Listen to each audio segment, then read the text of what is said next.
Now, this tip is all about getting a console-inspired workflow, just like the console I have here right behind me. So what this means is you have a console on your screen with very few options, and this also allows you to have less decision making in the mixing and production process.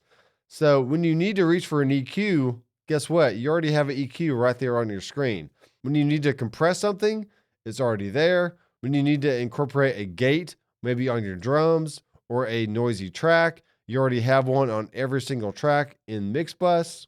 And also already built in are 12 mix buses that you can utilize to send your individual tracks to the mix buses for further processing, or just an easier way to group all your tracks in one session. And on these mix buses is a tone control with a high pass filter. You get a built-in drive section, which is very similar to your tape saturation. You have a matrix mix on the first 8 buses that you can then use to send those buses to the last 4 buses for additional processing like delays and reverbs.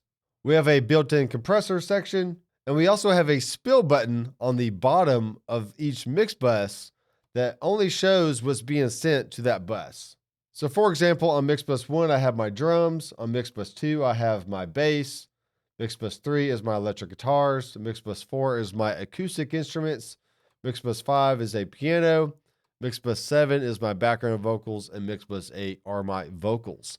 So you can easily take a very large session and break it down to just 8 core buses that really you can process everything with, and then sprinkle in a little bit of delay and reverb on the last 4 buses. On the master bus, we also have features like a master bus compressor. We have a built-in limiter. We have a K14 meter, which allows you to get the optimal volume for your mix. There's a stereo correlation meter, a drive section, and a 3-knob tone control for that final polish on your mix. So Mixbus has always been known for the console style workflow, and that's why I love Mixbus. And if you're wanting to try out something other than your current DAW, then I definitely suggest giving Mixbus a try.